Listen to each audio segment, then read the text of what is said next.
रहे हैं? फिजिक्स की स्पेलिंग याद हो गई क्या?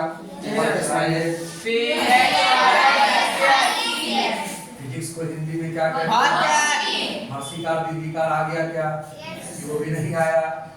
आ गया। कौन सा पार्ट पढ़ रहे हैं? 3, जिसमें आपको क्या क्या पढ़ना था? मानव नेत्र क्लियर हो गया।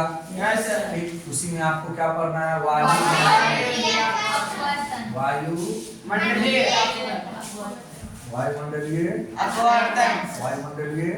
अपवर्तन पढ़ना है। क्या पढ़ना है आपको? वायुमंडलीय अपवर्तन। आज आप समझेंगे वायुमंडलीय अपवर्तन। अपवर्तन नाम का शब्द आपने सुन रखा होगा। बोलिए, जब प्रकाश की किरण पारदर्शी माध्यम से दूसरे पारदर्शी माध्यम में जाती है, वह अपने पथ से जाती है। उड़ने की घटना को प्रकाश का अपवर्तन कहते हैं। वायुमंडलीय अपवर्तन का मतलब हुआ कि वायुमंडलीय मतलब वायुमंडल किसको बोले थे? हमारे पृथ्वी को चारों ओर से किसने घेर रखा है? वायु। हमारे पृथ्वी को चारों ओर से किसने घेर रखा है? वायु ने। इसीलिए उसको कहते हैं वायुमंडल। उसको क्या बोलते हैं? वायुमंडल। तो हमारे दैनिक जीवन में, हमारे डेली लाइफ में, है ना, हर जगह कहीं ना कहीं वायुमंडलीय अपवर्तन हो रहा है।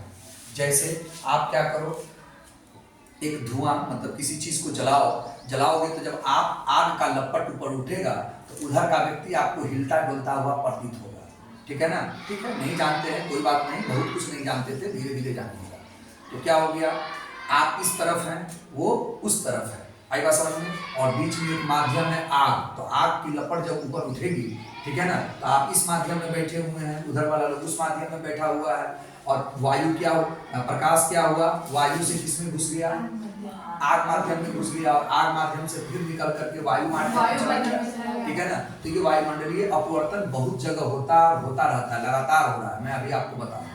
ठीक, इसी प्रकार क्या करेंगे, आप चूल्हा स्टोव चालू कर लेंगे, उससे आग निकलता रहता है। खाना बनाते समय आप आग के उस तरफ देखेंगे तो आपको उधर की वस्तु कुछ अजब तरह का हिलते डोलते नजर आएगी। जानते हैं तो गुड, नहीं जानते तो हम बताएंगे। हम इतना एग्जाम्पल देंगे कि कोई ना कोई चीज तो आप जरूर जानते हैं।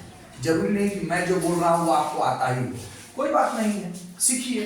ठीक है ना? तो वो अलग तरह से हिलता डुलता प्रतीत होता है, उसी को वो होता है वायुमंडलीय अपवर्तन के कारण, अपवर्तन के कारण। ठीक है ना?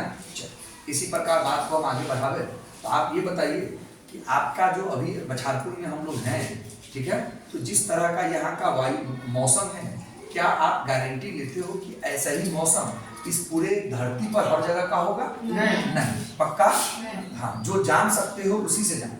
हर जगह का होगा इसकी तो कोई गारंटी नहीं है। मतलब कहीं पर धूल ढककर ज्यादा उड़ रहा होगा, कहीं पर गर्मी ज्यादा पड़ रहा होगा, कहीं पर हवा तेजों की चल रही होगी, कहीं पर इतनी गर्मी का मौसम है, कहीं पर लू मार रहा होगा, कहीं पर बारिश मार रहा होगा। बात समझ रहे हैं? कहीं पर बारिश हो रही होगी। पक्का? पक्का ना? तो हमारा जो वायु है, वायुमंडल है, वो कभी भी शांत नहीं रहता है, कभी भी शांत नहीं रहता। हर वक्त उसमें कुछ न कुछ उथल पुथल होता रहता है। जैसे आप लोग, अभी मैं बाहर जाऊंगा, उथल पुथल शुरू कर देंगे कि नहीं कर देंगे? कर देंगे, पक्का करेंगे आप। इसी प्रकार हमारा वायुमंडल हर जगह का एक जैसा नहीं रहता है, उसका स्वभाव हर जगह बदलता रहता है। ठीक, क्योंकि कहीं आंधी है, कहीं तूफान है, कहीं बारिश है, कहीं आग लगी हुई है, कहीं बम बारूद छूट रहा है। अभी आपने सुना होगा कि रात में हिंदुस्तान का एयर स्ट्राइक पाकिस्तान में हो गया, सुन लिया? ये न्यूज़ सुन लिया आप लोग? चलिए, सुन लिया है। तो वहाँ क्या है, वहाँ का मौसम क्या है, वहाँ का वायुमंडल हमारे इतना साफ तो नहीं होगा, नहीं होगा।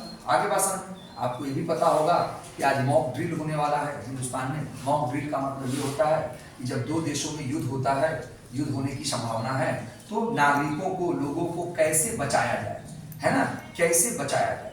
ओके, तो उसकी आपको अभ्यास कराई जाएगी। आज मौका मिले टीवी पर न्यूज़ देख लीजिएगा, सीख लीजिएगा, वो जरूरी है, आज एकदम जरूरी है। क्योंकि हमारे देश के, पाकिस्तान के साथ हमारे देश के हालात अभी अच्छे नहीं चल रहे, कभी भी युद्ध हो सकता है। आगे बात समझ में? चलो, तो हर जगह का वायुमंडल एक जैसा नहीं है, इसीलिए हर जगह वायुमंडलीय अपवर्तन होता रहता है। उसमें आपको एक पढ़ना है, वायुमंडलीय अपवर्तन में आपको एक पढ़ना है तारों का टिमटिमाना। क्या पढ़ना है? टिमटिमाना, तारों का टिमटिमाना। मतलब तारा क्वेश्चन बनेगा आपके, क्वेश्चन में है, याद रखिए। मैं ऐसा कुछ भी नहीं पढ़ा रहा हूँ जो आपके काम का नहीं है। जितना भी भाषण करता हूँ समझाने के लिए करता हूँ, और जो भी आपको पढ़ाया जा रहा है वो आपके बुक में है, याद रखिएगा। मैं अभी नहीं दिखाऊंगा, है बुक में, ठीक है ना। तो आपसे सवाल बनेगा तारे टिमटिमाते क्यों हैं, लेक्चर सुनिए फिर आप जवाब अपने आप दे देंगे। तो तारों का टिमटिमाना क्यों होता है, तो पहले आप मुझे ये बताइए कि ये आपकी पृथ्वी है ना, पृथ्वी, इस पर हम जैसे नन्हे मुन्ने लोग रहते हैं। चलिए, पृथ्वी के चारों ओर क्या है, वायुमंडल है। पृथ्वी के चारों ओर क्या है, वायुमंडल। आपको पता होगा कि ये वायुमंडल जो ऊपर गया हुआ है वो 1000 किलोमीटर तक गया हुआ है, ये भी पता है आपको। हवा का जो रेंज है ऊपर 1000 किलोमीटर तक है, ठीक है। उसके बाद आपको ये भी पता है कि हवा को क्या है, इस वायुमंडल को 3, 4, 5, 6, 7 भागों में बांटा गया है, ठीक है। ये भी मैंने बार बार कहा है कि आपको सीखना है तो रजिस्टर के क्लास में उनसे सीखिए, उनका विषय है। मुझे एक आध याद है, मैंने हमेशा बताया है, समताप मंडल है, क्षोभ मंडल है, ओजोन मंडल है, क्या क्या इस तरह का है। मैं सही नहीं बोल रहा हूँ, जो बोला हूँ वो सही है। चलो, किस रेंज में क्या काम करना है, चिड़िया उड़ना है, इंसान को रहना है, हेलीकॉप्टर को उड़ना है ना, ये सब उसी रेंज में है। इससे बहुत दूर हमारा सूरज है। हमारा क्या है, सूरज। और उससे भी बहुत दूर हमारा क्या है, तारा। उससे हमारा क्या है, तारा। बात आप समझ रहे हैं, तारा। बताइए, यहाँ पर जो इंसान है, ये इंसान जब सूरज को देखेगा और तारा को देखेगा तो इसमें बड़ा कौन नजर आएगा, सूरज बड़ा या तारा बड़ा? पक्का क्लियर हो गया बात, एकदम आप सही है। तो जो वस्तु हमसे जितना ज्यादा दूरी पर रहता है वो वस्तु हमें छोटी दिखाई देती है, ये भी क्लियर हो गया आपको बात। चलिए, इससे भी प्रकाश निकल रहा है और इससे भी प्रकाश निकल रहा है। आपकी जानकारी के लिए बता दूं कि बहुत सारा तारा ऐसा है जो सूर्य से भी बड़ा है। बहुत तारा जो है सूर्य से भी बड़ा है, आपको नहीं पता है तो आज ही जान जाएंगे। तारा आपको दिखता है छोटा इसीलिए दिखता है क्योंकि वो आपसे काफी दूर है। छोटा इसीलिए दिखता है कि वो आपसे काफी दूर है। आगे बात आपको समझ में, काफी दूर होने की वजह से वो आपको छोटा दिखता है। अगर हेलीकॉप्टर काफी ऊंचाई पर उड़ रहा है तो हेलीकॉप्टर अपने साइज का दिखता है या आपको छोटा दिखता है? क्यों? क्योंकि आपसे दूर है, इसीलिए छोटा दिखता है। वो छोटा है थोड़ी ना। तो सूरज की तुलना में तारा हमसे दूर है, इसीलिए तारा हमें छोटा दिखाई देता है। और सूर्य चूंकि हमारे पृथ्वी से नजदीक है इसीलिए वो हमें बड़ा दिखाई देता है। इतनी बात हो गई, ठीक है। आलिया,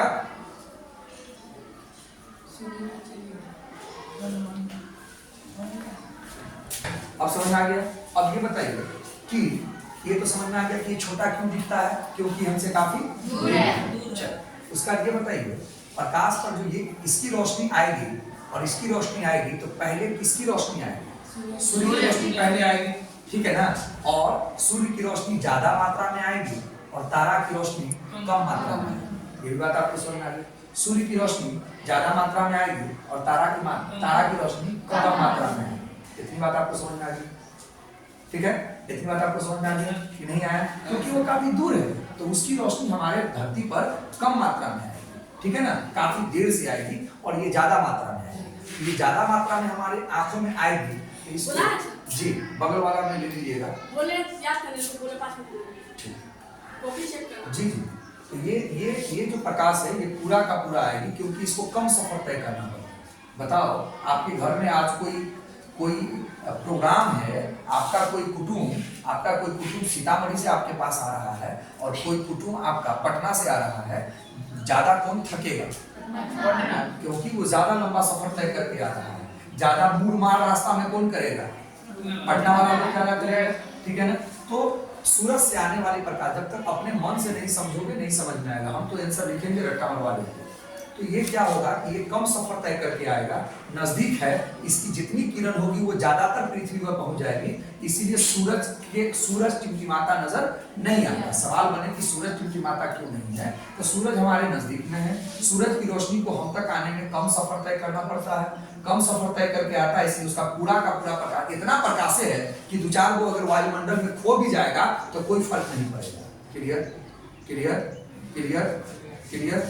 चल, लेकिन तारा के पास भी तो बहुत सारा रोशनी है, लेकिन वो इतना सफर तय करके आता है कि उसको सफर करने में उसको थकान ज्यादा होती है, ज्यादा देर तक वो सफर करता है वायुमंडल में, इसीलिए उसका अपवर्तन बार बार होता है, जिसके कारण प्रकाश हमारी आंखों में आया तो लगा कि जला, मेरे भाषा में समझिए, लगा कि जला। और वायुमंडलीय अपवर्तन के कारण वायुमंडलीय अपवर्तन किसको कहते हैं? बार बार मुड़ जाना। तो कुछ देर के लिए आपके आंख से वो मुड़ करके इनके इमरान के आंख में आया तो अल्फैज बाबू को क्या लगा कि वो डूब चुका है, मतलब बत्ती उसकी बुझ गई है। बत्ती उसकी बुझ गई है, लेकिन उनके यहाँ तो जल गया। फिर कोई प्रकाश की किरण आई, उसमें से तो प्रकाश बार बार निकल रहा है। प्रकाश, अब देख रहे मेरे मुंह से आवाज निकल रहा है, जब तक आपके कान पर जा रहा है दूसरा फिर मेरे पास आवाज आ रहा है ना, रुक नहीं रहा है, क्योंकि एगो कान में जा रहा है तब तक दूसरा जा रहा है, क्योंकि मैं भी लगातार आपको आवाज दे रहा हूँ, इसीलिए आप लगातार सुन रहे हैं। और मैं बोलना बंद कर दूंगा तो सुनने के बाद फिर दूसरा आवाज तो आपके कान में जाएगी नहीं।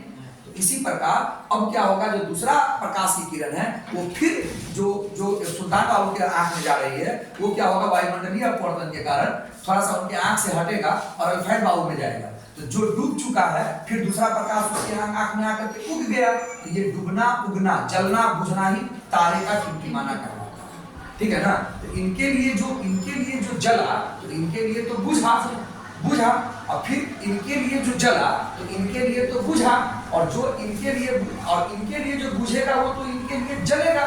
तो ये जलना बुझना ही टिमटिमाना कहलाता है। टिमटिमाना का मतलब देखिए, मेरे हाथ को देखिए, इसी को टिमटिमाना कहते हैं। आ गया फिर बुझ गया, आ गया चला गया, आ गया चला गया। बॉल को टिपिएगा बार बार, बंद चालू कीजिएगा तो आप नहीं समझ जाइएगा। बंद चालू का मतलब क्या हो, उसको टिमटिमाना कहते हैं, ठीक है ना। तो आंखों में आया तो जला, आंखों से दूर हटा तो बुझा। ये जलना बुझना ही तारा का टिमटिमाना कहलाता है। क्लियर हो गया? चित्र बना करके मैं समझाता हूँ।